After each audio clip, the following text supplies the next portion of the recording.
അപ്പോൾ NRI, FD, FCNR ഇതിനൊക്കെ എന്താണ് ഇപ്പോഴത്തെ ഒരു 2024 സ്റ്റേറ്റസിൽ പറ്റുന്നത്? തിരിച്ചു തിരിച്ചു വരികയാണെന്നുണ്ടെങ്കിൽ ഇത് പ്രൈമറിലി ഇത് മാറ്റിയിടണം എന്നാണ്, ഇത് കൺവേർട്ട് ചെയ്തിട്ട് മാറ്റിയിടണം എന്നാണ്. അത് അല്ല എന്നുണ്ടെങ്കിൽ എന്താ സംഭവിക്കാന്ന് വെച്ച് കഴിഞ്ഞാൽ, ഞാൻ നേരത്തെ പറഞ്ഞിരുന്നല്ലോ, പല NRIസിന് 148A നോട്ടീസ് എന്ന് പറഞ്ഞിട്ട് വരുന്നുണ്ടെന്ന്. അപ്പോൾ ഇതിലെന്താണ് ഡിപ്പാർട്ട്മെൻറ്റ് ചോദിക്കണമെന്ന് വെച്ച് കഴിഞ്ഞാൽ, പല ആൾക്കാരും ഈ 2020 കോവിഡിനൊക്കെ ശേഷമേ എന്താ സംഭവിച്ചതെന്ന് വെച്ച് കഴിഞ്ഞാൽ, പല ആളുകളുടെ നാട്ടിൽ തന്നെയുണ്ട്, ഇവിടെ വർക്ക് ഫ്രം ഹോമാണ് പലരും. അതായത് അവർക്ക് ദിർഹംസിലൊക്കെ ആയിരിക്കാം സാലറി വരുന്നത്, പക്ഷെ ഇവിടെ നാട്ടിലിരുന്നിട്ട് വർക്ക് ചെയ്യണത് കുറേ പേരുണ്ട് അങ്ങനെ. അപ്പോൾ ഇവരിപ്പോഴും NRI ആണെന്ന് പറഞ്ഞിട്ടാ ക്ലെയിം ചെയ്യണത്. പക്ഷെ 365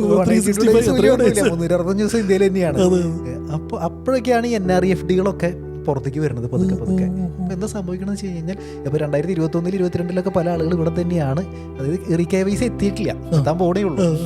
അപ്പോൾ ആ പീരീഡിൽ ഇവർ പ്രൂവ് ചെയ്യേണ്ടി വരും ഇവർ NRI ആണെന്നേ. ഇവർ NRI ആണെന്ന് പ്രൂവ് ചെയ്യുമ്പോൾ പാസ്പോർട്ടൊക്കെ എടുത്തിട്ട്, അതായത്